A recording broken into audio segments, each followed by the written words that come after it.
Baik, bismillahirrahmanirrahim. Assalamualaikum warahmatullahi wabarakatuh. Perkenalkan, nama Rizky Amalia Nasir, NIM 0910580421 Baik, pada kesempatan ini saya akan menjelaskan terkait dengan teori masuknya Islam di Nusantara. Terdapat 3 teori masuknya Islam di Nusantara. Yang pertama yaitu teori Gujarat, teori Persia, dan teori Mekah. Teori yang pertama yaitu teori Gujarat. Adapun tokoh pada teori ini berasal dari Belanda yang bernama Snoek Horjon. Ia berpendapat bahwasannya Islam masuk ke Nusantara itu melalui orang-orang India, bukan melalui orang-orang Arab. Ia juga menyatakan ada beberapa persamaan unsur Islam antara Nusantara dan India. Teori Gujarat ini merupakan teori pertama masuknya Islam di Indonesia. Dalam teori ini dijelaskan bahwa Islam masuk ke Indonesia itu pada abad ke-13 yang dibawa oleh para pedagang pada saat itu. Namun pada waktu itu para pedagang Gujarat datang dari Selat Malaka yang kemudian membangun hubungan dengan orang-orang lokal di bagian barat Nusantara. Salah satu bukti pendukung teori Gujarat adalah ditemukannya makam Malik As-Saleh tahun 1297 yang dikatakan mirip dengan batu nisan yang ada di Gujarat.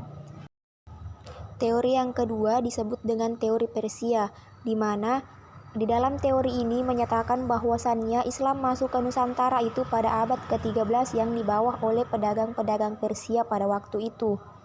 Dua tokoh yang mencetus teori Persia adalah Husain Jajadiningrat dan Umar Amir Husain.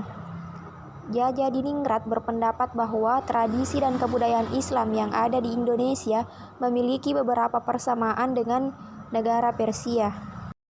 Contoh yang dapat kita ambil seperti dengan seni kaligrafi yang berpahat batu-batu nisan yang bercorak Islam di Nusantara.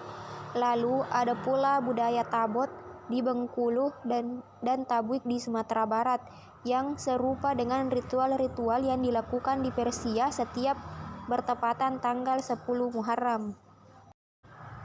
Aliran Islam yang dianut oleh Persia cukup berbeda dengan aliran Islam yang ada di Indonesia.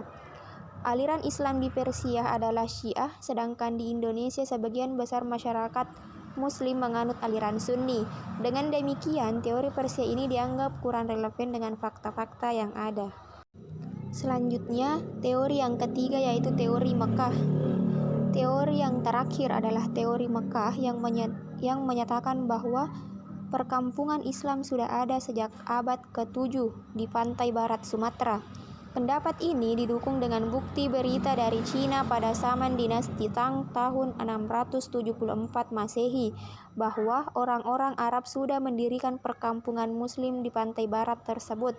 Kemudian disebutkan juga bahwa pada masa Sriwijaya abad ke-8, kerajaan ini sudah mulai mengalami perkembangan kekuasaan dan banyak pedagang-pedagang Muslim yang singgah di sana. Salah satu tokoh yang mendukung teori Mekah adalah Hamka. Selain Hamka, seorang orientalis asal Inggris, Arnold, dan mendukung teori Mekah yang menyatakan bahwa bangsa Arab merupakan bangsa yang mendominan dalam perdagangan di Nusantara. Sekian materi yang sempat saya sampaikan. Billahi fisabilil haq, fastabiqul khairat. Assalamualaikum warahmatullahi wabarakatuh.